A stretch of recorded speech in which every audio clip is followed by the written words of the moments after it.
Coffee and Tea. I'm Ace, and of course, sitting down with you tonight is Dottie the Psychic. How are you, the original teacup? I am in quite a liminal headspace. Like, we're very in between Dottie the Psychic. Well, that happens. It's always in between, Right, it does. The reconstruction, the reorganizing of Dottie the Psychic continues. Well, of course it does. I actually saw something this morning. I may send the video over to you. And it was talking about neurodivergency and how you can't do routines. Never. You can do pastines. Something that I'm passionate about? Yes. And actually how it actually occurs. It was, how, something's handed to you and you really don't want to do it, so you don't do it. It's not important. Then you catch up. Oh, it's so much worse than that. See, what people don't understand is, like, it can cause, like, when I was a kid, if somebody didn't sit with me and just force me to focus, it could take me literally 6 hours to do like 5 math problems that I'm completely capable of doing. Mm-hmm. It is not a mark against your intellectual ability. It's just that literally your brain is just saying, fuck this. Yeah, I don't need to do this. I don't need to do that. But anyway, and it was talking about this. The girl was talking about how she has to delegate her doctor homework differently because originally she doesn't want to do it, so she doesn't do it, and she falls behind in her classes. Then she does the work, gets caught up, and then she gets bored, so she goes further. So she's always doing great in her work because she uses that abstractive thought pattern of behavior to work through things. Yeah, and I was like, oh, that's Dottie. That's all Dottie. I've worked with Dottie, and we'll have her in routine, and I think it will just be like every Thursday this occurs. And then I derail. Huh? And then I derail. Which honestly, if you notice, like, the podcasts have done really great because there's not a lot of homework, and the homework I do, I have to, like, constantly focus on. So, like, right now, it's August, but I am kind of freaking out because I don't have somebody for my second guest in October for shameless self-promotion. Mm-hmm. I don't know. I may have some options for you there. Who knows? I might come over on shameless self-promotions in October because, that's when we start doing the merry-go-round of stuff. Right. Oh, are we putting this out on my channel too? Still? Yes. Coffee? Yes. Dottie, if you come on screen, we take over your audience and eat them alive, just like you like. Hi, Tanya. How are you, darling? As long as everybody can see my beautiful face. Of course. With the great makeup. I'm glad to see you in makeup today. I have makeup on because I worked earlier. Yeah, hello, Miss Shannon. Yeah. Oh, I do want to get back in my costuming things. My wigs have stayed up there. You can tell how long, if you go back in my videos, my live streams, how long they've been up there. Mm-hmm. I'm going to try and break them down for the new channel intro for my main channel. Okay. So very interesting. Yeah. But no, they were talking about that we need to actually work more on your passion level of things. Here's an example. Get you all fired up for blog postings and go, fine, write us 100 of them. You can do that easily. That's kind of what I've been doing with the newsletter because it's something that I panic at this day. I tell myself I'm going to start this day. And then because it's supposed to be to you guys on the 15th, and I know it's the 18th, but I had a rough weekend. I know, honey. I try to make that a hard date. I try to keep that a hard date, so I try to start panicking about it on the 10th. So they get 5 days of passionate hard work because I can take it as a single project and do nothing else during that time. Right. But I'm really doing everything else at that time because everything I need to do that, I'm setting up as I go. I'm like, okay, I need to do this section, so I need to make these phone calls and do this, which it is kind of hard sometimes to get a guest for shameless self-promotion. Every now and again, I get a little hung up. And then other times I'll be like, I've got enough to do like 3 months worth, and I feel bad because I'm still asking people, because I try to ask people whenever I just come across someone. Right. Well, that's why I book sometimes 6 and 8 months out in advance for things. Right. Like I've already got guests in November for the coffee shop. But here's the other fun part of it is because most psychics do have a neurodivergency of some type. It's quite interesting to watch things go down, and it's like, oh Lord.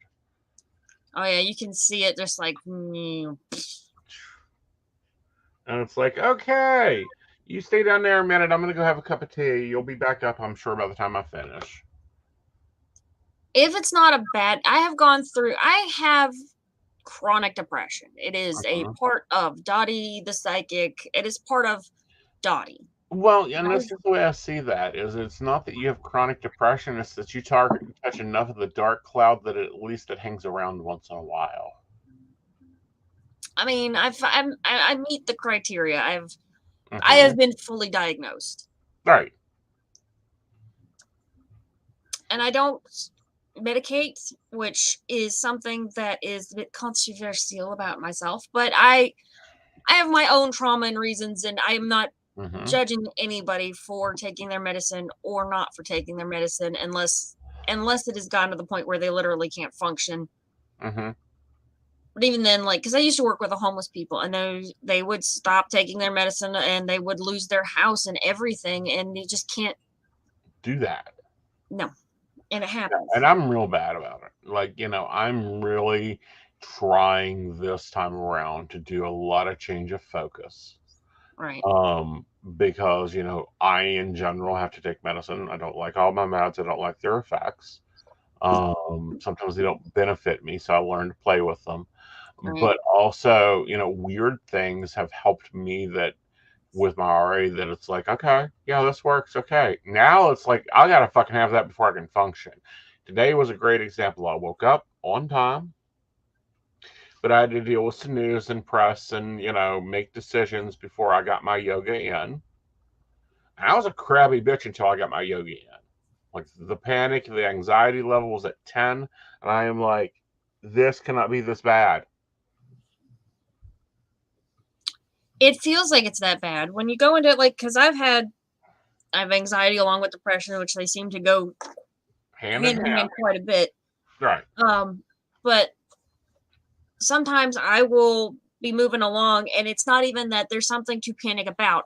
Although I have been triggered by some random and stupid shit that I look back, I'm like, remember your meditations. But I have noticed the two biggest triggers for me are either a high amount of pressure and I feel like I am falling behind on important stuff. Right. I just found out.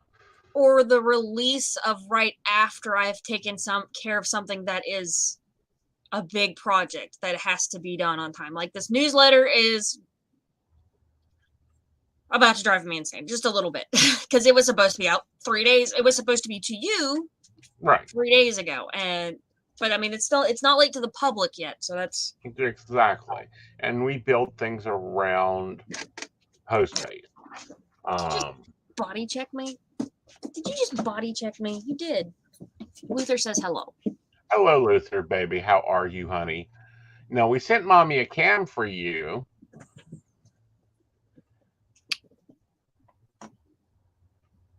I have not looked in my bag since I packed it. You got a Luther cam waiting on you. Oh, yes, we do. The second camera. We're going to maybe... I haven't figured that out. I have not taken the time to figure that out. I forgot all about it, honestly, because I've been doing everything else. But this is one of those differences. I have to have routine or I'm fucked.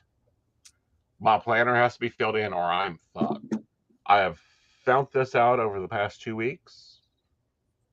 Every time I get out of routine, everything goes crazy. This show is actually a prime example. If it doesn't make it to my planner, it gets forgotten.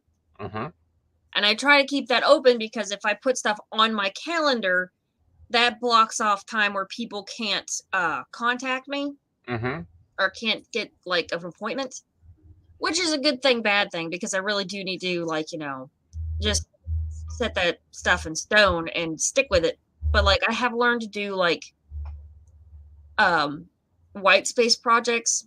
Mm-hmm. Just keep a short list of things. These are the things I'm actively working on right now. Yeah. Well, and the thing that we learned with my to-do list is if it's more than 10 items, it ain't getting done. So Right. now I only have a 10-item to-do list. I think mine's right now it's 5, and I've got it color coded by how much time it's going to take, because I know I've got 2 on there that are super long-term projects Mm-hmm. that are going to take more than 40 hours. Right.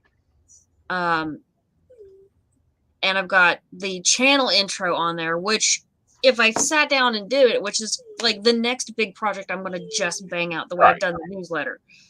I'm just going to focus on it. Right. To get the script done. Because once the script is done, Uh-huh. It's going to be like 2 days of shooting and a day of editing, because when I do them like that, like unlike the vlogs where I'm like piecing things together, trying to make it look nice, I already know what I want. And I go through and I can get all those clips in order. And I may have to watch myself. Every bit of footage, everything I shoot, I have to watch at least once. So if I do, like, if it takes me 3 times watching something, I watch it on double speed, so it's not as bad, but I've literally got to watch everything I've shot once. And by the time the video gets out, I've seen it like 15 times and I'm obsessed. Okay, because I can't stand watching myself. I have learned to appreciate it. Like it's one of those things that grows on me slowly, which I have to be careful because I will get a bias towards something that apparently people don't actually appreciate. Mm-hmm. But by the time I finish it, I'm like, this is a work of art. Right. Well, and most stuff you do is a work of art. But no, it gets interesting, and I've had fun playing with you. And when I say that, it's because it takes. I need a reflection. Sometimes that reflection is not a reflection of, like, I need someone that is not me, so I can find my anomalies and go, oh shit, that's what this is. Yeah, I can't do a routine. I will fail every time. That is setting me up for failure. Mm-hmm. If I have to have, like, I mean, unless it is something. There are a few routines, like something that I should be constantly doing, constantly keeping up with, I can usually do okay. Right. Like, I mean, I used to help people find housing. That's a very finicky job. So I'd have a pile of work that I constantly need to be working on. I was sitting in this chair. This is what I need to be doing. This is my list of things that need to be done. If it's not, and then it's appointments that would alert me. But, like, the weekly blogs were killing me. I came to despise them. Yeah. So that was a bad format for me. So I switched over. I'm like, okay, you know what? The newsletter seems to be working out great because I panic a week before it's due. I know that when the new month starts, like that first week of September, I'm already going to be thinking about that newsletter. Yeah. One of these days, I'm going to be early. I'm expecting you to hit passion throw around January, and I'm gonna have a fucking year worth of newsletters all done. I've thought about already getting the template set up for October, because I've got events scheduled for October already. So if I could get that stuff on there, but just to sit down and organize one chunk at a time, 1 week, a couple of weeks before the month starts, it is doing weird things to my sense of time. Okay. So, but it's keeping me focused on the days. That way I don't lose time. I wanted to have my main channel intro out already. Like I thought by this time, this is like almost the 20th of August, I thought I would have all of my intros and stuff done.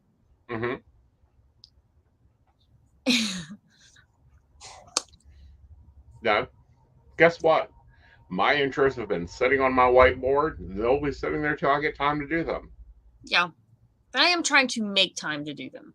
Well, that and a lot of things, like my channel is different. And with that, my channel is all over the place. You'll get a recipe this week. You get, other than standard podcasts, everything else from my channel is my creation, my life creation, showing you my life. I had an interesting meeting. I can't really go into what it's about. I had an interesting meeting this morning about some productional stuff. And I found it like, what? When I was looking at the target deadlines, I'm like, okay, that's kind of like different. And they were just, they were all over the place. And I'm like, okay, this isn't even the subject I cover on anywhere except like one place. And they're like, yeah, and we found you in that one place. And I'm like, okay, that's interesting.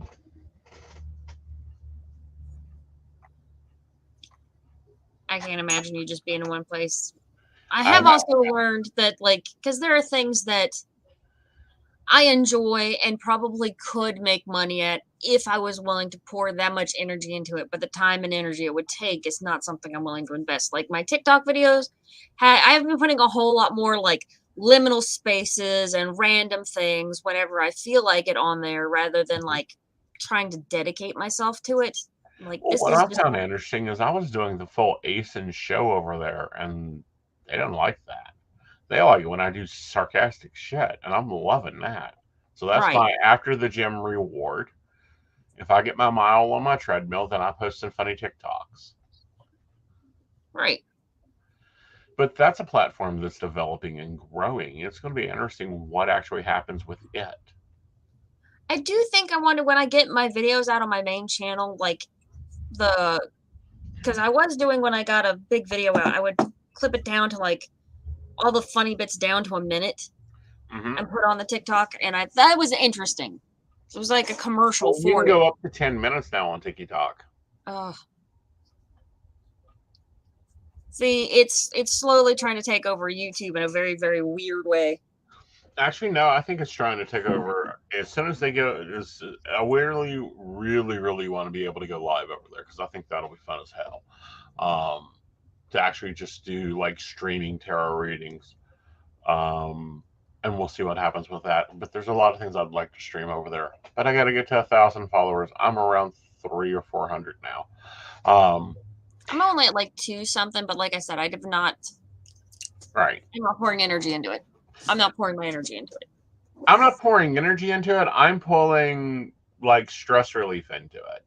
Right. And hot takes, because apparently people really like it when I give them hot takes of bullshit. Yeah, see, my hot takes are just for whoever's getting the hot take at the time. Like, I hate to say that, but like, I don't even think to put it on TikTok. Right. Yeah, that's Shannon fine. doesn't. If you're not using TikTok, then don't bother using TikTok. Like, if you're going to play with TikTok, it will suck the life out of your soul. You'll get on there for a 3-minute video, and then like 3 hours later, you're like, God, how many of these things have I watched? Well, that's where time blindness comes in, and this is a phenomenon that I did not know until you come along. Time blindness. It's yep. I am Doctor Who in my world. Just time is non-linear. Well, true, and it can be manipulated, but damn, do I get time blindness sometimes in this stuff. And and I had to learn that term from either you or Emily D. Baker were talking about it. And I'm like, oh yeah, I do that all the time.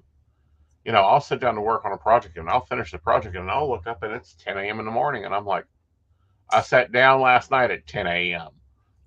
If my friend hadn't had insomnia and come back in because she couldn't sleep, I would have forgotten to sleep because of the newsletter last night. So I've been like exhausted all day because it was like 1 a.m. when I finally, gave it up. Right. I take it back. It was 12:30 when I gave that up, and then I watched like a YouTube video. Because that's something I know I need to stop. I need to just take that time and meditate rather than getting on my phone. I'm like, this is a fairly late addition to my life. Why am I doing that? And I know why. It's because I plug my phone in right next to my bed and... Well, see, that was the topic of my newsletter, and I've now banned my cell phone from my bedroom. I'm about ready to ban it from my living room when I do yoga, but that way I don't get woke up. I get so annoyed. My day starts out really crappy. If I get woke up by like someone calling me on instant messenger, yeah, I'm like, what the hell? Everything is silent. Everything's set to priority only. Fucking instant messenger will pop up there and come through. And I'm like, no. right. Meta, get out of my bedroom.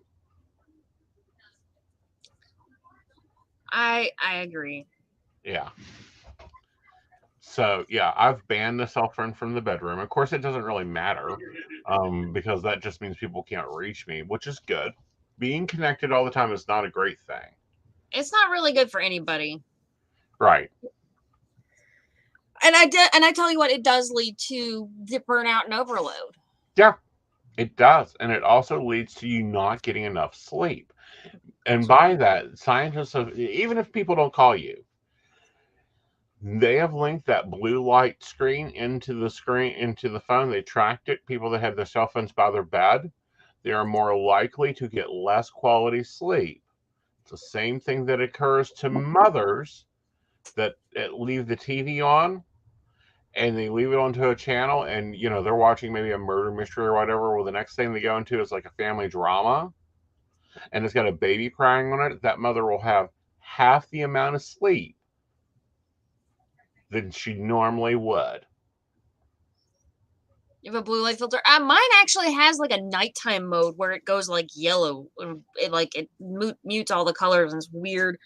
I did have it on, but then it goes into do not disturb mode, and I missed a few king calls because the app was on after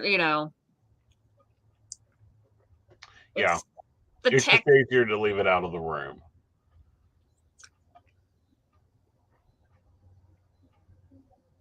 Filter on my phone and my glasses. Yes.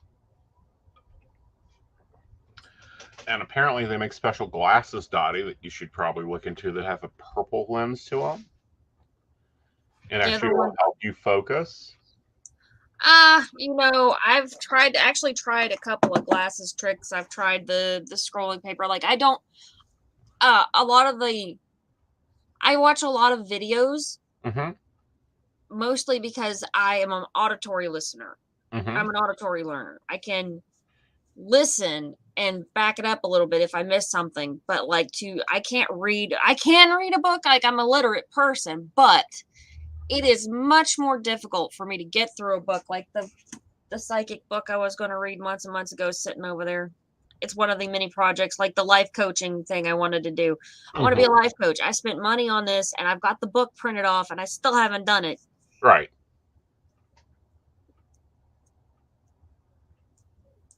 Tapping her work just needs me there tapping her work every little bit to make her focus. Kidding. I don't know. We've done that. If I can't always control what my brain is going to just double down on. The newsletter seems to be working right now. And I'm glad for that because I like to be a responsible, timely person. I try to do things to help myself maintain a schedule and things like that. But honestly, I will forget some very basic life stuff. Yeah. People, other things that people cannot imagine starting their day without doing. And I forget. Yeah. I'm not gonna lie, I know this is a hygiene thing and people are gonna think I'm gross, but it is what it is. But there have been times where I would go a week without a shower, not because I'm choosing to be gross, but because the shower just doesn't exist in my mind right now. It is not. Yeah. And people wonder why I put it on my to-do list. I can understand why somebody would, and I usually am pretty good about it. Yeah. When we get into the war for the Black Rose, my fucking to-do list changes, and it changes with every little fucking thing in it. And I'll probably go into time blocking then too. I do notice that having a job Mm-hmm. does keep me more focused on things. Like I need once a week where I can just wake up whenever I need to. Like I Mm-hmm. can just catch up on my sleep. Mm-hmm. And that's kind of my day to just let my brain rest and do what it Mm-hmm. naturally does. And sometimes I will pick up and work on a project, and sometimes I don't get anything done that day. Right. Just to chill out, watch movies, Mm-hmm. maybe sew Mm-hmm. kind of day. But 5 days a week, 6 days a week, I need a wake up time where, Mm-hmm. because other people wake up in the house, so it's not such a big deal, but I need to get out of the bed, get dressed, brush my teeth, Right. and sit down and work. Right. Because Put on your makeup. it would be natural for me to be lazy. Mm-hmm. I've spent Well, I don't think it's lazy. It's your brain trying to process everything at once and to I figure noticed, out like, which plane of existence you're on. all right, I have a hard time building my own routine. Mm-hmm. I have a very, very hard time holding myself to a routine. Mm-hmm. Sometimes I'll do really, really good.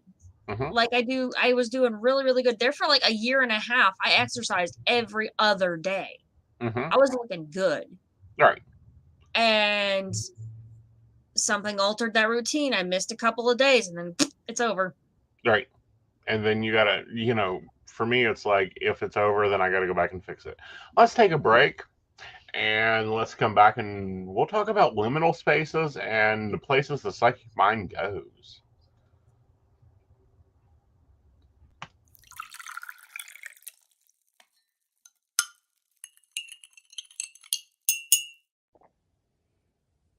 Hi, I'm Tracy Van. I provide a blended reading consisting of mediumship, psychic, and tarot cards. A reading from me can cover any guidance you need from relationships with your partner or your family, spiritual, financial, any questions you may need clarity on. If you would like to book an appointment with me, check out my website, tracyvan.com. That's TracyVann.com. I have bookings from 15 to 60 minutes you may choose from. That helps if you just have a quick question, need an answer, or if you're looking for a reading in more depth. I'm here to provide the guidance and clarity for you. Let's just figure it out. Bye. Hi, I'm Dottie the Psychic, and I'm sure you're wondering why I'm not wearing any makeup. Well, one reason is to irritate my social media manager, Aeson Knight. Hi, Aeson. The other reason is because I like to get to the naked truth about what it means to be a neurodivergent LGBT person with psychic abilities. I've got vlogs, blogs, and podcasts and videos, all related to trying to live my best life and helping witches and bitches do the same thing. So, you can check all that out and get a reading from Dottie the Psychic at DOTTIEthepsychic.com. Safe travel and much profit to you. Hey everybody, Lady Gwendolyn here, and I am here to tell you how to get in contact with me and a little bit about what I do. I am the High Priestess that works with shadow work to help you grow and heal. And I work with access bars, Reiki, I do power forms. I'm recently getting into crystal healing, sound therapy as well. So you can go to Lady Gwendolyn Healing, that is LadyGwendolynHealing.com. Book your appointment with me. I do in person, I do over the phone, I do over Zoom. We can do that as well. My main goal is to help you grow and heal, because I've been there, I'm still going through it, and I let my strength help guide you. See you soon. Hi, I'm Aeson Knight. I provide tarot readings covering everything from love and relationships to your life questions and your most spiritual answers. And also, I provide a lot of guidance in finances and divorces and all those relationship problems. So, if you'd like to get a reading from me privately, not on air, you can feel free to do so by visiting aeonandnight.com and booking your appointment. I also provide on-demand services, so if your life is a little chaotic, you can go ahead and click that call now button there on my site. It'll connect you to Keen, and if you've not been with Keen before, you'll get 3 free minutes to talk with me, so that's great for a quick answer question. All right, guys, back to the show. Enjoy. Bye, y'all. I love those commercials. Everybody's sitting at their desk, and I'm like hanging over a stairwell. I don't know, honey. We'll run these, and I'm going to give it 3 months, and then I'm going to say, all right, I want new ones. Because I already want to update mine. Well, I'm not doing mine behind a desk. I don't want you to do yours behind a desk. I want you to go do it at the graveyard with makeup. Full costume. Like, I need to break out the drag. I actually bought something to make a new skirt with. I've got I got to show off my death costume because it's too cute. Like, it's not done yet. It's not done yet. Okay. I was going to say, Look once at that. it's done, it's going to be saved for the video. Yeah, the finished product. Like, I'm doing a couple of videos for it. It'll come out when it comes out. Like, it was supposed to be out August. Yeah, it was supposed to be out on the 1st this month to honor my mother and her passing, but that didn't happen. Yeah, it happens. Well, but let's talk about this. A lot of people wonder why, like, I am gotten into scheduling and figuring things out. It is okay to get lost in your head. My mind is a case study in chaos. Mm-hmm. I think every psychic experience is a case study in chaos. Now, this happened to me today. I had someone stop by. They brought me a really sweet boxes of coffee that is now a rarity because the company isn't producing them, and left them. And I was on a call. Like, they came in, hi. I'm sure they came in, hi, blah, blah, blah, blah. I'm on a call. I had no clue they were here until I checked my phone and got a message, hey, just drop coffee off at your desk. I know you're not at home. And it's like, I'm at home, but, well, the body's at home. Who knows where the hell the mind is? Right. It is a delicate dance being a psychic. It is, So my question to you, Dottie, is where is your brain when you're reading? When I'm reading, I go straight into the chaos, pull out the message. Like, if you get a reading from me, I've noticed that a lot of people say, hey, are you still there? Because I'll get quiet. And what I'm doing is I'm trying to pick up the message so I can tell you. Basically, I try not to filter the first run. Mm-hmm. Like, the cards come out, the words come out, the pictures come out.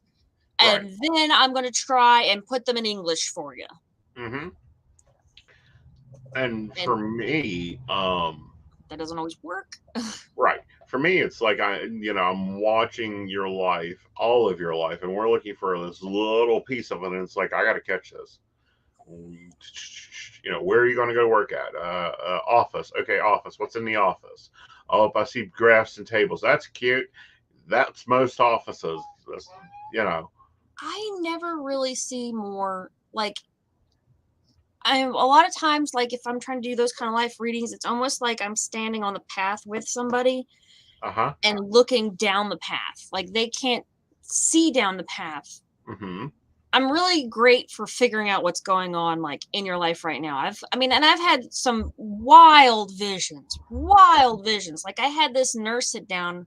Right. And I didn't know she was a nurse. I didn't know she was actually, like, a hospice nurse. But I'm like, she sat down, and I'd been, like, especially if I'm doing, like, marathon reads or, like, a rapid fire readings. Mm-hmm. My favorite. So when I love rapid fire readings. I sit down a whole day and just bring them to me. Yep. And by the time this lady sat down at my table, I had done like 3 or 4 readings. I was hot. And I had a lot of times, like, if I've got somebody there with me, like, I'll focus in on them, and then, like, it's almost like there's a point, and then I spread that point open so I can see the message. And when I did, it was just like this line of spirits that were behind her going out the door into the light. And they were all just lining up to say thank you. Like, there's a lot of dead people here that want to thank you. Right. I'm like, there's a line of people that are dead that want to say thank you. And they're like, and she's like, of course, she froze up. She kind of freaked out. She's like, yeah, that's Yeah, good. I work hospice, and that's difficult. But for me, it's like my mind goes into the life, and I used to say it's like when you would like fast forward VHS, Yeah, but you don't like hit the stop the place. You get to watch it occur. Yeah, it's like watching sometimes 2 and 3 years of somebody's life that way of everyday motion, and it's like I got to find just one piece of it. right. Yeah. Yeah. A lot of times I'll get like, it almost comes in like one of those old school transitions where it like fades in. Uh-huh. Like people will ask me if they're going to get the job, and I'm like, I see you sitting at a desk and there's a lot of like the uniforms are a certain color, or I Mm-hmm. see a name tag and it says I can only catch like the first 3 letters, because it's almost like it's in that same streaming state. Right. Because it's kind of where I live my life. Mm-hmm. Yeah. But my brain is chaos. It always is. Mine is not chaos. Mine is actually calming down a lot. It's just I've got to get used to, and this is why my routines are so important, is handling the other crap. Right. You know, the other 40 other things going on, and it's like, no, I want to go read. Like, I don't want to do dishes. I want to go read. I don't want to do this. I want to go read. I want to get back on that alpha wave and just ride that wave. And learning Right. to maintain that wave is important. Um, It's hard too, because I gotta say, this is one thing I've noticed. Like, I have to watch out for, because there's like my brain is a constant flow of chaos, and it's an ebb and flow kind of deal. Like, you have to mhm. kind of squeeze the chaos to get it to come out like a regular flow, like you would Uh-huh. water. It's very fluid. And if you squeeze too hard, it comes out as rapid fire, and it doesn't always make a whole lot of sense. And then I have like this moment where I'm like completely just blanked out. Right. And I do notice, I think I have noticed since I don't mask, since Right. I've stopped masking, it seems like it does seem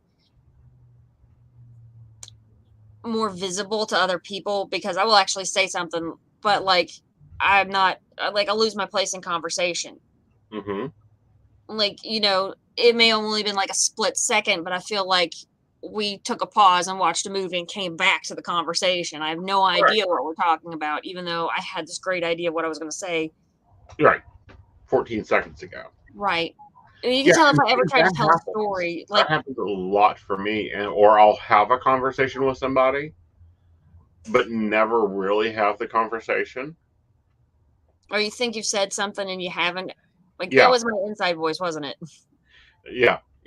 I go through this with you all the time. I told you I have to do X, Y, and Z next week. No, you didn't. Yeah, I did. Blah, blah, blah. And he's like, yeah, that occurred. We did go to Walmart, but you never said that. We never had that conversation. That's when I'm really good at keeping dossiers. And like, if I tell somebody something, recording when I tell them something, Hello, that Natalie. way is, hey, Nat. That way I can go back and look and go, did I remember to tell him that he has to go pick up almond milk tomorrow? Right. I think the hardest part, and the part that I know that I will always slip up on, but it is a part of me and I try to work on it, is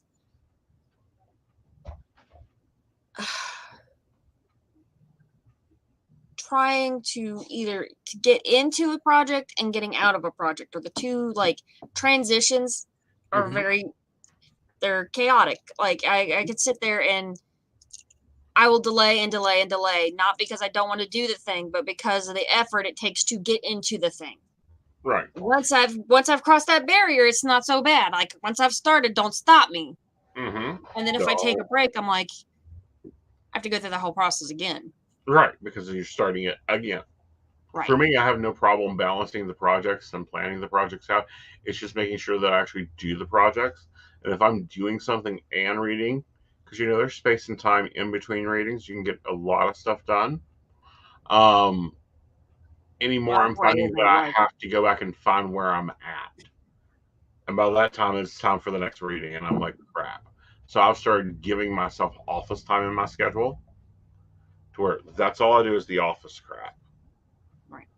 Like Sunday evenings after Psychic the Plans, I take like 3 hours of office crap to get my weekly newsletter out, to get that through all its channels, to get the live stream set up, to get everything else set up, to make sure it's all done. Otherwise, my week is crap.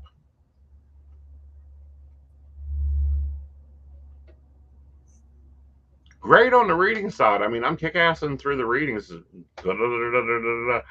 but just like, did you go to the store? Huh? I was supposed to go to the store? Weird. Yeah. When? Thought you were doing that this week. But, and the trouble, and, Brenda, I understand having trouble with routines. Like last night, I didn't go to the gym. First time in like 3 weeks I haven't gone to the gym, and I've been so off today. So I have the opposite of that. I have to have the routine, or I don't get the dopamine exchange going on. I have learned to at least like get up and drink a cup of coffee and start on projects, which is like enough to get me out of bed. Like I want the cup of coffee, so I get up and I get the cup of coffee. Also, I noticed, here's one thing I have noticed, because they'll tell you, start off with your biggest project, and once you've got that done, then you can start to do all the smaller things. If you've got to eat a shit sandwich every day, eat it first thing when you get out of bed. Can't do it. I got to start with, I like small victories. Right. If I can like take a small project, something that's only going to take like 15-20 minutes, if I can do that, especially if it's a task that's daunting a little bit, like making a phone call, an important phone call or something like that, if I get up and get that done and get started, get a small victory, then I am good to go. Right. Agreed. Otherwise, nothing else is getting done that day. Yeah. And you're just going to zoom out to read. Right. Yeah. So interesting idea and interesting question for the Dottie. If you could be normal for one, if they gave you a pill that took away your psychic abilities, would you take it? No. Me either. I am psychic. It's not just, it's a huge part of my identity. Right. And I don't think I would function like this idea of normal, to me, is just a joke. Right. It is not something it would, it'd be nice to be able to function like everybody else. In theory, it would be, but that is not the hand I was dealt. And at this point in my life, I am okay with that. Now, this is something in the ADHD world that is a hot button for people. And there are medications that people feel like when they take it, they feel like they've put on glasses for the first time. They can focus, they can get things done. They don't run out of gas. They don't miss appointments. And I'm like, good for you.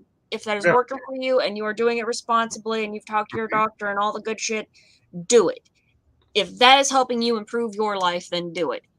I am afraid of medication. I will be honest that I am a mental health advocate, but I have my own issues around mental health because of some shit that happened to me when I was a kid that it happened, and I'm not going to sit here and pretend like it didn't. Right. Now, when we talk, I want to bounce back with you on this in a minute, but when we talk your cup of coffee, what type of coffee are you drinking? I am actually drinking a lavender honey fancy ass coffee my sister gave me. I don't know what the brand name is, but it's really good. Do you like? I have actually been drinking a lot fancier coffees. It's much too much on coffee. I go to a coffee shop in the morning on my way to work. Yay! I want you to try something for a week. Since you're going to a coffee shop, have them put an extra shot of espresso in it. Oh, I do. I like it to be nutty. I like the strong coffees. Like I had a flat white this morning. It was delicious. Right. Well, I was watching this TikToker, and I watch her a lot for content, and she's neurodivergent like you, except she's a little bit weirder. Which, by the way, do you collect pins? No, but I do pick up feathers. Okay. She collects. Apparently, she had. She went to work today, and she came home with like 15 different pins in her pocket, and I'm like, "Yep, you used to be a nurse." Um, Here's the thing. Like I would get territorial. I get a little weirdly territorial about things. uh-huh. Like if I've got something like in a space like in my room, I don't like people coming into my room. If I invite you in and you sit down, there are 2 people who can just walk into my room and I not flip out. If anybody else walks into my room without my permission, I will lose my shit. Mm-hmm. And I realize like I can go to somebody else's house and I will obey their rules, and I'm very, very conscientious about their stuff because I'm conscious of my stuff. Like I always, if I go someplace, I don't spread out very far. Yeah. But no, I was just wondering that. But anyway, she drinks death coffee. Death coffee, yes. Yes. I've heard a lot of good things. And it makes sense. Coffee has caffeine. Caffeine is a stimulant. Stimulants are one of the most researched medications for attention deficit disorder. And I have heard a lot of people who will drink their Mountain Dew to calm them down. Like, this is not a normal effect on normal human beings. Most people do it for the jolt. Uh-huh. Some people do it for the Benadryl effect. Right. Not for the focus effect. Right. Along with Benadryl, some people say they can nap on it. Some people get super hyper on it. It does nothing to me. I get nothing from Benadryl. Huh. Nothing. Yeah. I'm like, I could go to sleep or I could work on a project. I couldn't care less. Like, some people, they take a single Benadryl and they're up like it's meth. Uh-huh. I'm very much the meth addict on Benadryl, but antibiotics will put me to sleep.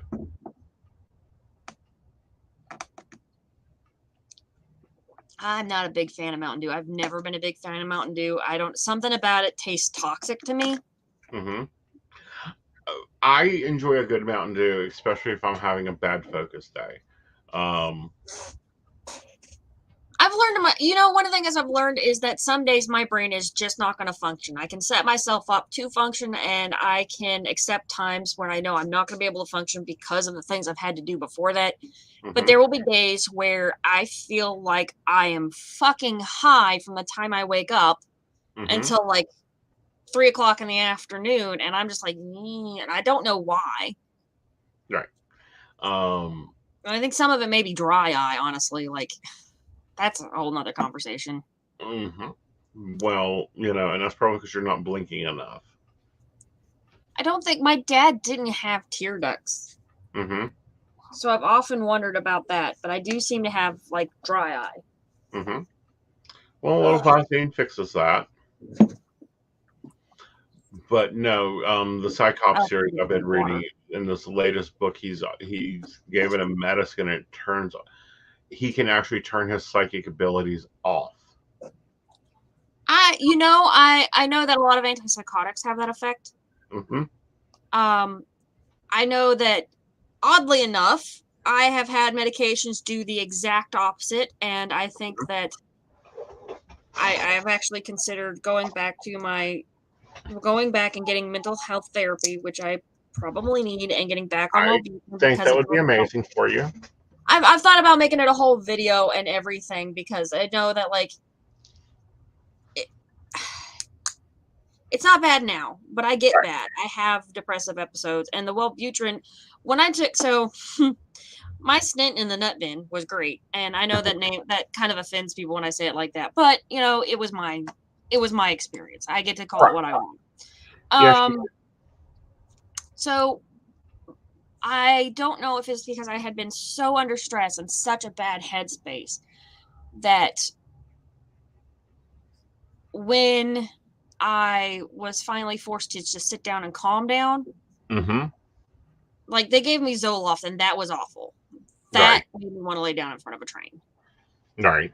Like, just, that made me want to take a nap on a train track and not ever wake up again. Mm-hmm. Zoloft, not a good answer. Zoloft was the wrong answer for me. Some people, it's the best answer. Some people, it really, really works, and they love it. And if that works for you and you're being safe with it, do that. Whatever makes you feel like you are functioning at your highest potential. Right. Whatever helps you find your best baseline. Mm-hmm. Follow doctor's instructions. If you don't think your And doctor's double check your doctor's probably fine too. Double check your doctor's instructions very closely, especially even if you just got one doctor. So I've had medications before that should not be mixed together. Right. And that's another thing in the medical field. The doctors are humans too. There is absolutely nothing wrong with consulting another physician if you feel like you are not being listened to. Right. But also making sure that, here's an example. I take a medication that is for to help with my energy level and to cut down the fatigue. It actually works as a nerve stimulator for me. Interesting. How does that affect your psychic abilities? Because I know the Wellbutrin, like mine went through the roof. I had full visions. Yeah. The only thing I cannot read on is if I take a trazodone. Forget that. Well, I mean, it is a sleep aid, so. Yeah, it's supposed to be a sleep aid. It really doesn't help me sleep, but it'll shut things down really quickly. And it's more so watching my energy level and understanding when I take in specific things. But overall, the Medicaid, and that's one of the reasons I don't do the injectable. I used to call them the injectables. The biomedication for RA is a fucking nightmare for a psychic. Really? Yeah, the Hemeta, fucking nightmarish. Like, everything was dark, gloom, and green. I don't know if it's just that it is such a part of me, but like when I'm depressed, and I don't know if it's because like the darker voices are kind of overtaking or whatnot, but it's so much harder when I'm depressed to read. Right. Well, it's because your mind is in such a complex place that it's hard to step the hell out of it. And that might be it. But like that's something I did notice when I took the Zoloft, or when I tried Prozac, which is in the same family as Zoloft.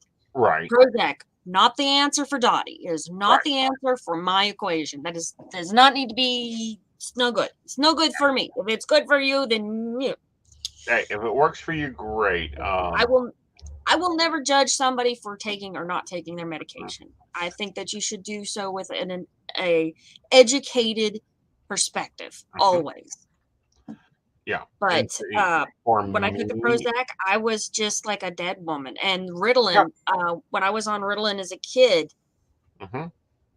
it didn't just shut off my psychic ability. It shut off my ability to socialize. And in some ways, like I knew when I was taking it, like I could hyper focus and I could listen.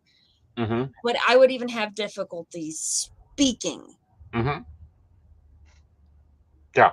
And moving and making basic independent decisions, like going to the bathroom. Which, I mean, I already have, like, I forget to drink water. I forget to eat. That's just part of the Dottie experience. But Ritalin made me want to just sit down. Like a doll. Right. Now, have you done Adderall? Huh? Have you done Adderall? I've tried Adderall, and I lost an unhealthy amount of weight on Adderall. And again, I don't know if it was the stress. I don't really remember that part of time because the time I tried Adderall was the first 3 months of LPN school. Right. Most of my experience has been Ritalin. But the Adderall, I had a lot of the same things happen. It's kind of a joke amongst the community that, Ritalin makes you suicidal and Adderall makes you homicidal. See, I stay out of a lot of the communities, especially because people, for me, my doctor has to keep a very delicate balance. Because I could be doing great and have a lot of energy and focusing and everything is going great and the body isn't hurting, and the next day, I'm shut down, leave me alone, shoot me for dead, kind of like tonight, because the fatigue part kicks in, and anything that is a downer with my fatigue just drops me, takes more spoons off my plate. Right. That's something and you know what? That's something we haven't addressed. Here's the thing, medication can only do so much, but you're still living your life. Mm-hmm. There's a reason that, cognitive behavioral therapy has such a positive effect, and it only works for people who are working right with it. If right. you use it, it's great. If you don't use it, it's not like a drug that you just take and things are different. Right. But that's also where you've got to switch things up. Right. I meant to talk about energy drain, but instead we went that direction. That's how my brain works. I was going to say energy drain is a real thing, but instead I talked about cognitive behavioral therapy. That is a Dottie the Psychic. Both are the same. Both of them, in my belief, is the same, because here's an example. Right now I'm going to the gym, I'm doing yoga, I'm doing massage therapy, I'm taking my medicine, I'm maintaining my sugar levels, I'm having a very controlled diet. All of those are working and working well. Like, Aeson's not on his cane. Aeson is not, feeling like, oh God, this weekend's going to be hell. I'm actually looking forward to going up to Morgantown. But it's maintaining that balance, and it's literally keeping everything in a row. But my medications have gone down because of that cognitive behavioral therapy. Oh, I agree. It is shown to be one of the most effective ways to handle most mental health issues, because part of cognitive behavioral therapy is learning how to develop those routines, which makes it easier to take your medication. It is part of a plan. Right. But it's not even just mental health, it's also physical health. It is changing how you live your life on a fundamental level. Mm-hmm. And what's one of the things I like? I really, really am glad that we have become way more open about mental health in America. Yeah. Because when I was a kid, it was take your pill and shut the fuck up. Mm-hmm.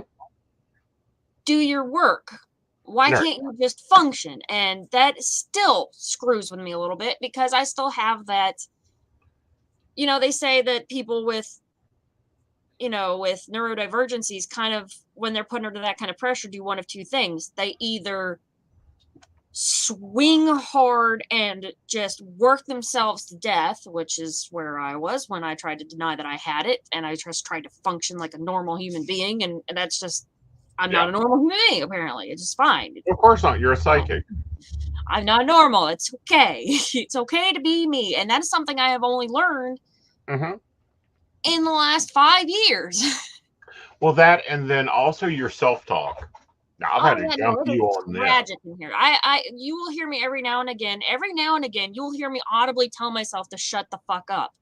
Yeah. And that is because I have in my mind said something truly horrible that I would have beaten the shit out of somebody to say to me. Like, one of the first cognitive behavioral therapy things I learned, my therapist looked me in the face and said, "Would you say that to somebody else?"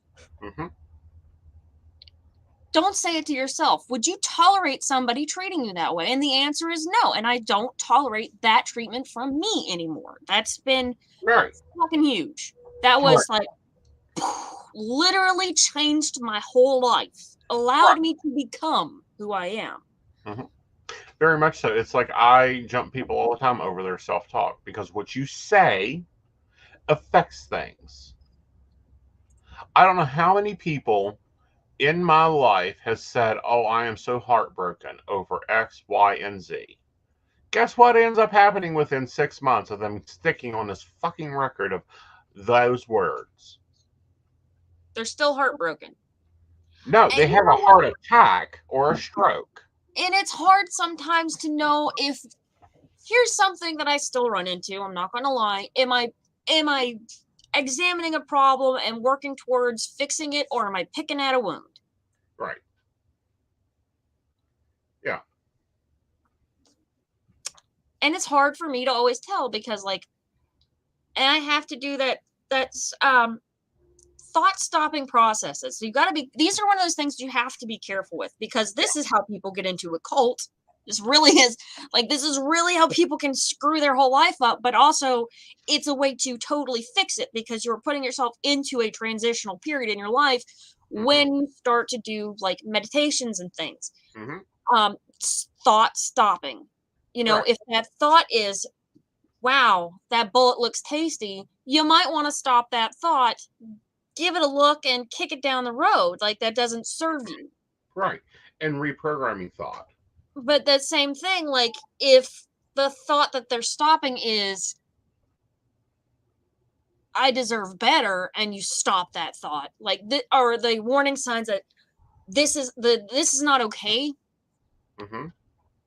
is a thought you always want to at least examine. Right. You do not want to just stop it and discard it. You want to stop and examine it. Yeah.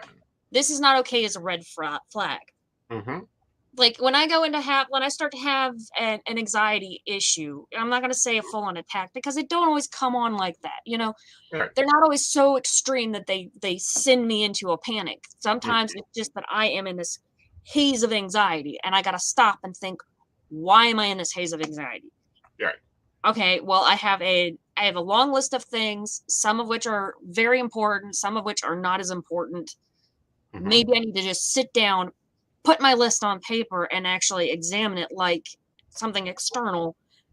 And sometimes it is just a scar on my mind that I've touched a raw nerve. And I need to honor the fact that I am an individual with some fucked up experiences in my life, and that this is just part of the Dottie experience. Right. And but I really like Mel Robbins's 5, 4, 3, 2, 1. And then and I'm having a plaque put up so that I can see that more often, to remember that I need to count down to get moving, because it's oh, I don't want to do that. I don't want to do that. Fine, I'm going to go do that. The other part of that one is Brene Brown's, because in our business we get a lot of criticism, and a lot of criticism overall occur in this world. And I'm having another one done, and Brene Brown has had a sign in her office for a while now. Now, she's the one that admitted to, after she'd done her TED Talk, of having a mental breakdown on the way home from the airport. And she has a sign that says, "We can do hard things." And it's also part of the arena theory. Whereas if you're not in the arena, you don't count.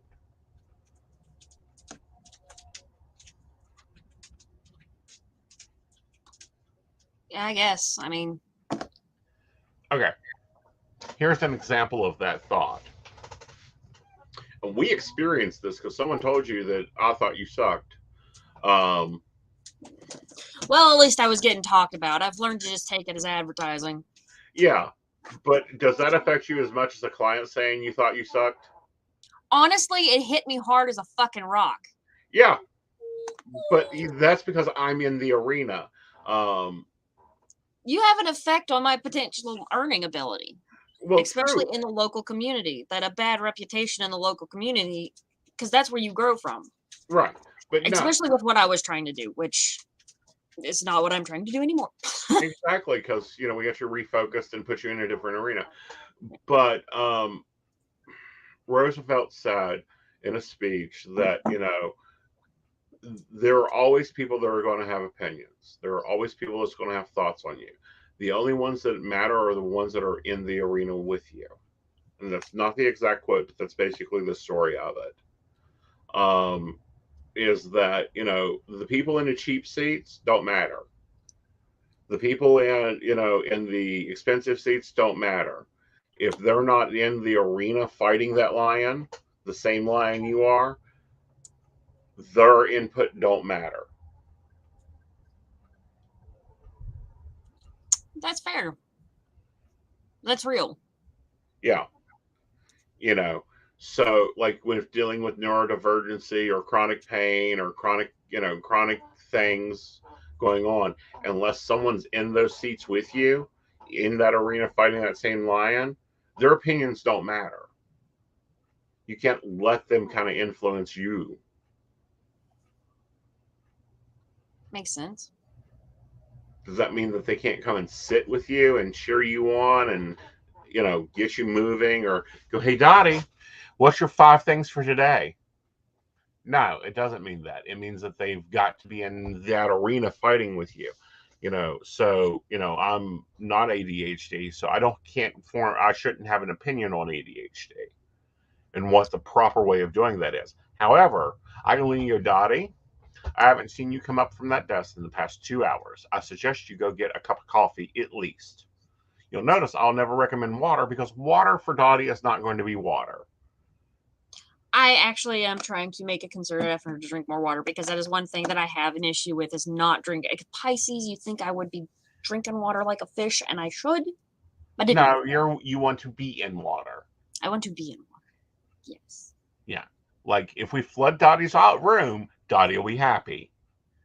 I'm not a flood. I'm more like a turtle, just a little pond to get my feet wet. You're right.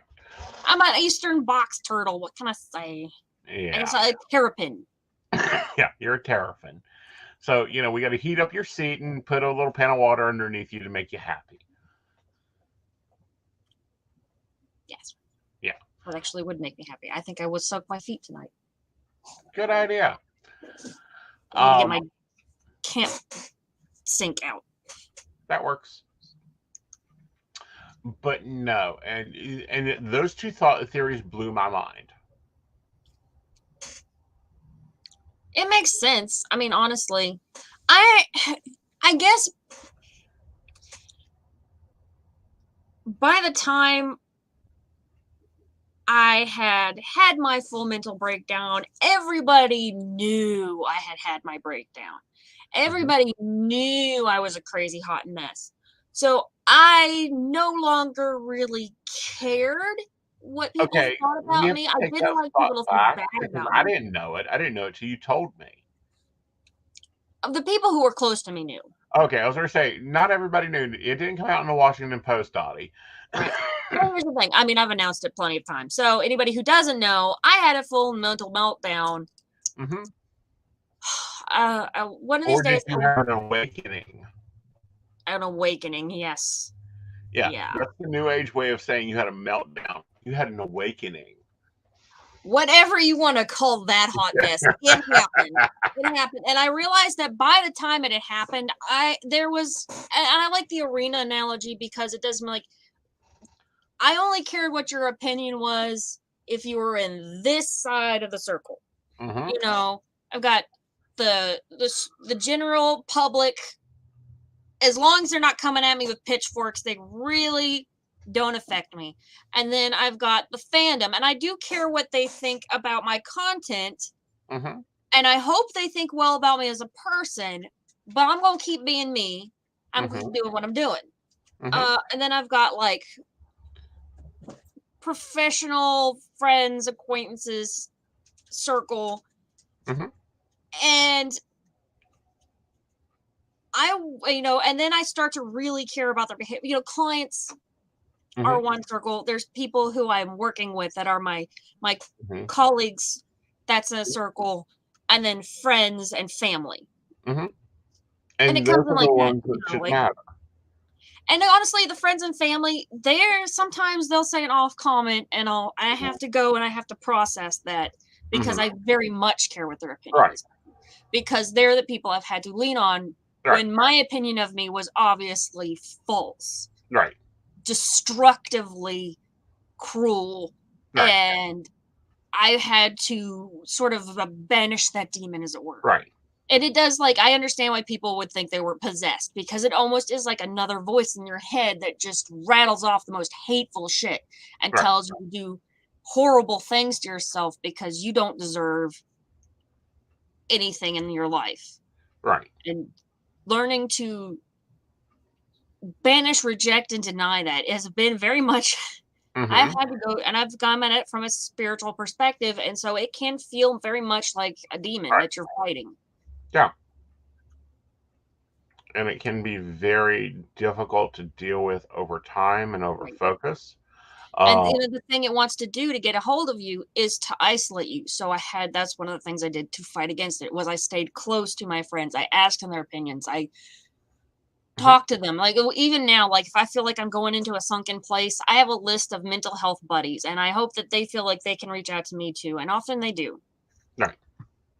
And then holding, in the other part there is holding yourself to that, and you have to sometimes do this.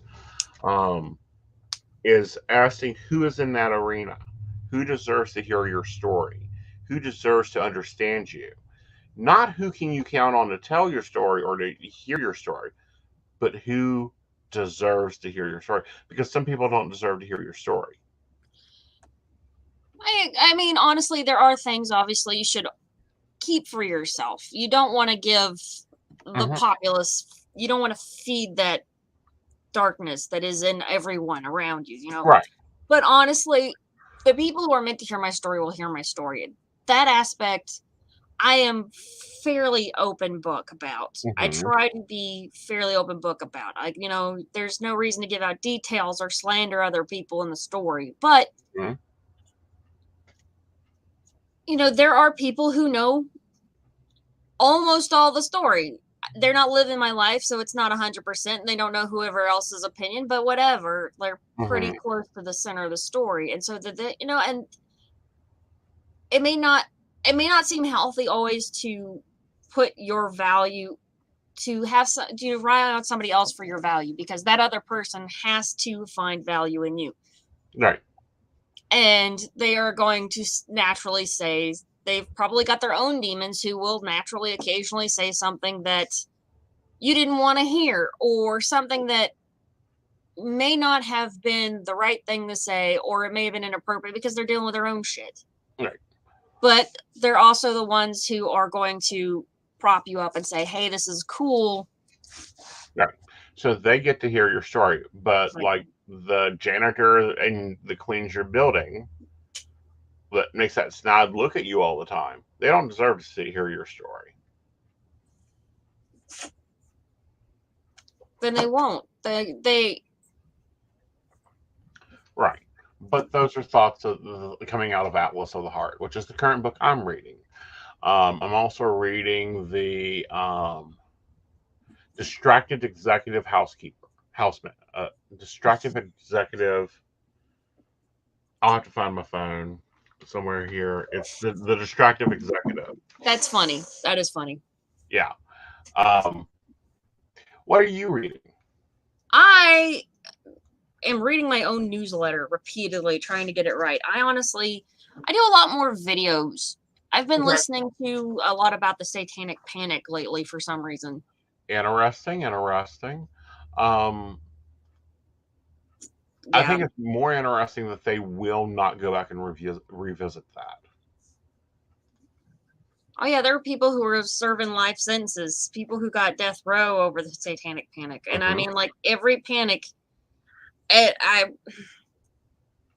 sociology scares the shit out of me. Right. People are scary. People scare me. Understandable. I get somewhat social phobic, honestly. Like, if I am in and this has always been, I don't know where this comes from.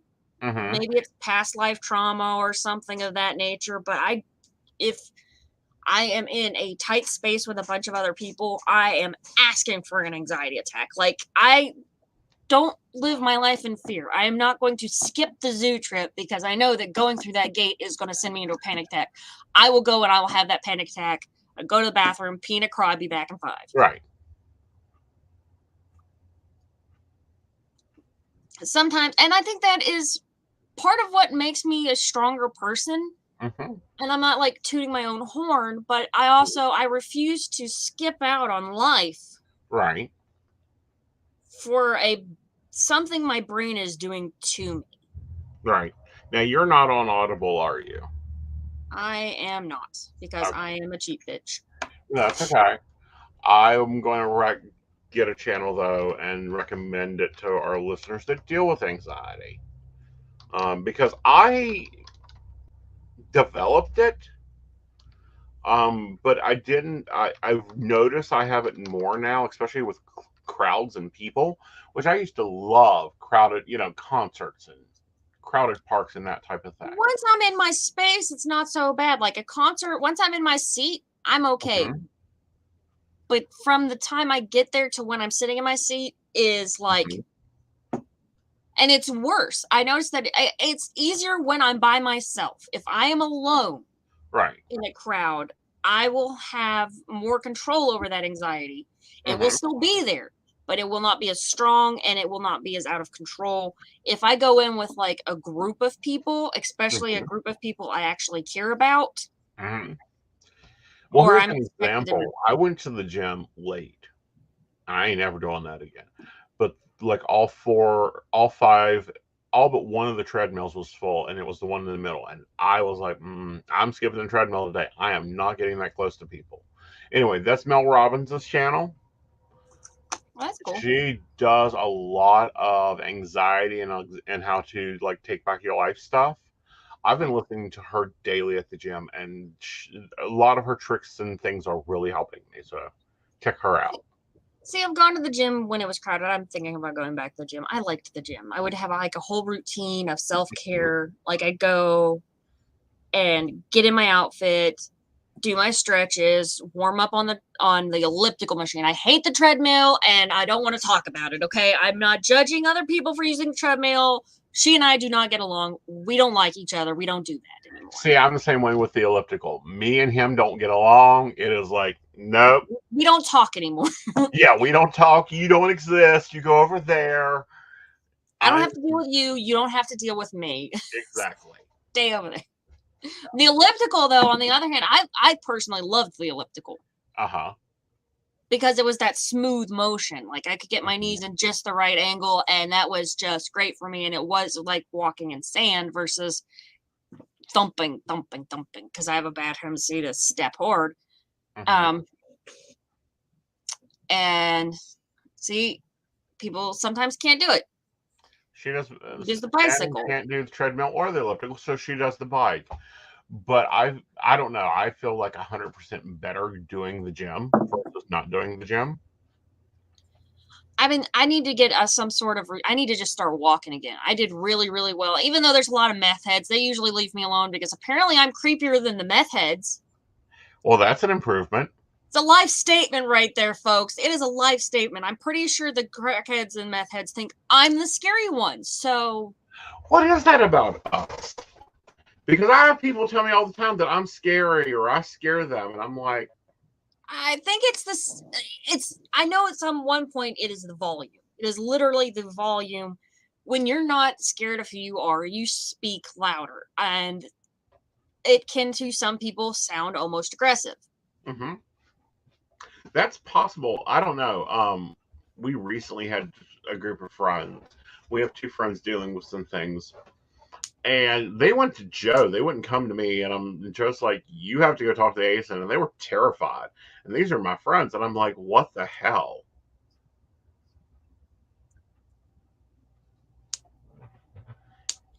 And a lot of it, I think it is because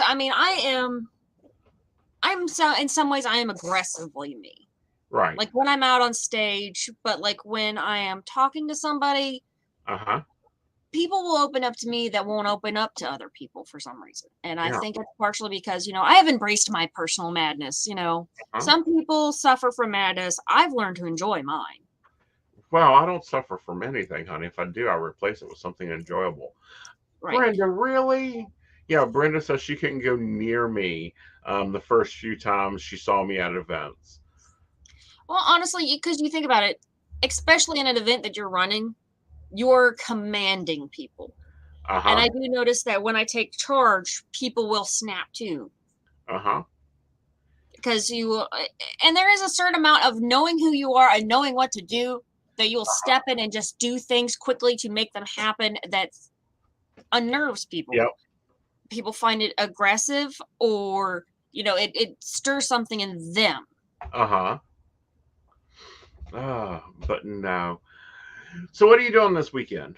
This weekend I am going to Holiday in Huntington. Oh, so you'll be at Holiday in Huntington. This weekend I'm doing the Art of Scrying. Was that the Mystical Arts event?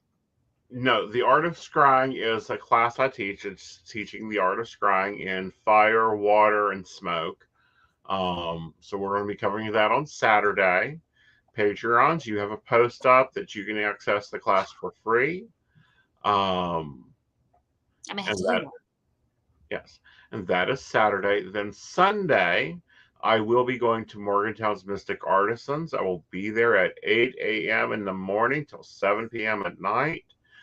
Are you reading there, or are you just like, what are you? No, I'm reading there. Oh, wow. Yeah, I'm actually coming out for a live event. And it's because it was one of my favorite events. So it's like, yeah, we're going to go do this. I kind of thought about going, but I've got other stuff to do Sunday, and I'm working Saturday. So I'm like, I need a day where I can sleep. Right. So, but no, if you want to find out about the Art of Scrying, go check out my page, and then you can still book up until 2 hours before the event for the class, and it'll be fun. Are you streaming it, recording it, vlogging it? I'm streaming it, and then of course Patreons will get access to the video, which is probably where I'm going to catch it. That's fine. I don't think I've ever taken any of your classes. You haven't. You haven't. I think, you know what, though? I think I've only ever done, like, pop-up classes at, like, events and stuff. Like, I just go up and, like, okay, sure, I'll teach a class. Mm-hmm. So, like, okay, well, what has everybody got? I love to teach basic divination and palmistry because you come in, you don't need tools for it. Yeah. Shannon done my Tarot 101, which is next weekend. There's a couple classes coming up next weekend. Next weekend, I will be teaching the Journey of the Fool 101 again. I'm also going to do the Book of the Old Law. It's also going to be Power Saturday. I need to catch up on your media. Yeah. Palmistry is great for flirting on bars. It's also great to be looking at and seeing if that line is all nice and smooth, or if it's all broke up and all over the damn place. Yeah. It's also nice to see if they just took off their wedding band. Normally. Look, ladies, I'm telling you what. There are, like, the one thing I love about palmistry is because you hit all the levels of divination. You can start out with what I like to call the Sherlock Holmes read, which people call it charlatanism because you're picking up on very obvious cues. But science works, folks. So science and psychology work. Let's take a look at it. I call that my Sherlock Holmes reading, because if you look at somebody's palms, you can tell if they are not taking care of themselves, if they need to drink more water, or if they've got a lot of calluses, or things like that. They're things that you can obviously see when you look at somebody's hand. Like, but then there's also, and Shannon, the classes for the classes for Inner Circle, which is the new Year in a Day program, they are always after 6:30 now, and you guys choose the date. Like, it's voted on. I do need to get involved in that more. I know I'm on your Patreon. There's actually a couple of them I want to get involved in. I want to get back into that. I want to start sending the Order of the Good Death money too. They sent me a sticker. Really? Yeah, it's been a while. I've got Bentham's head. Cool. I love the Order of the Good Death. I love her work. Actually, my first death video was a Cause of the Month that I had done for them. And that's how the death series got started. And I am not killing myself to get the last death video done, because I need it to be perfect. because it's going to handle a lot of really heavy stuff. It's going to be centered around grief. Right. Brenda, the Year and a Day program is hop in as you do. Right now, we're taking on herbs and manifestation, but it's just hop in, the content's there, and you work at your own pace, and we do the live classes by subject. Okay. That's interesting. I have to look into that. Yeah. I took it from the traditional Year and a Day and decided to, sometimes people walk on the path when they walk on the path. I'm going to get that done right after my life coaching class that's sitting over there and I spent money on. You'll be fine. You'll do it. You'll get. It's the next thing after. See, I've got my bigger projects laid out in a specific order. Like right now, I'm working on the deck. I want to get the deck finished. Right. I've almost got the art done, and I have started on the book. Cool. Like I've gotten a couple of spreads. I've got not the card bases in there yet. But like the little extra things that go into a book, like the forward and the working on the outline and the index. Right. And I've got a couple of cool spreads that I don't think other people are doing that I'm putting in there. Like I've got a new lover spread.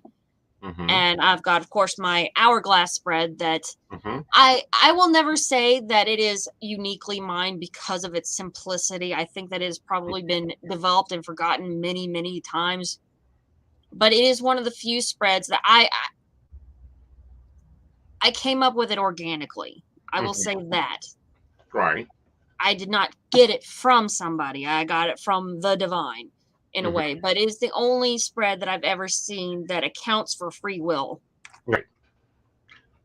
Right. And that I like. That's one reason I like the ladies spread, the ladies fan spread. I like that because it has just the advice card. I also, if I'm looking at the lovers, I like the Power of Lover spread, which I don't think anyone does. It's an interlinking Celtic cross. Yeah. Interesting. Yeah. Next time we're together, I'll teach it to you. And I'll show you my new heart spread. I actually just came up with it. Cool. I'm still developing it. There's a couple of cards I haven't. I want to read for a couple of people to figure out what those cards mean. Okay. Don't read for me because apparently everyone that reads for me thinks I'm the evil man. We are creatures of chaos. I know. All right, my darlings. I think we've wrapped up. My cup is empty. What about yours? I am just about there, and I really need to pee. Yep. All right, guys. Thank you for joining us. This has been Coffee and Tea. Now, tomorrow night we'll be Mountain Bears. We will see you then. Safe travel and much profit to you. Yep. Now let's do you forgot to thank your Patreons. I forgot to thank mine. I actively do not say people's names out loud because that is another part of the Dottie experience. I don't read out loud well. It's entertaining. I find it entertaining, but I do not read out loud very well. And names are not something I don't want to embarrass myself. We do neglect our Patreons, and we're really sorry about that, guys. But here we go. If you want to become a Patreon, please visit pcspnetwork.com or go over and check out DottieThePsychic.com to join her Patreon. And we want to thank our Patreons, our supporters that help keep this network going. That's Beverly Walker, Mika G, Kathy, Mary Winfield, Brenda Bryant, Ashley Guest, Shannon C, Shannon D, the ever-loving Lady Gwendolyn, Charles Shaw, Dottie the Psychic, Tracy Vaughn, Donna White, and the Laughing Tree Grove. Again, if you want to learn more about how you can support the Sacred Coffee Shop and the message of the coffee shop, please go over and visit pcspnetwork.com. And, you also get free classes. You get content idea voting rights, and you get to see content that no one else does. So join me tomorrow night, and Dottie will be back in 4 weeks. Yeah. Oh, you can check my stuff out too, because I've got the new channel. Yeah. Yeah, DTP. That is my community building channel. I don't know what all else is going on there, but I do my podcast through that channel on YouTube. And then you can catch me on wherever Anchor is distributed. Yep, all over the place. All right, guys, you have a great evening. We'll see you later.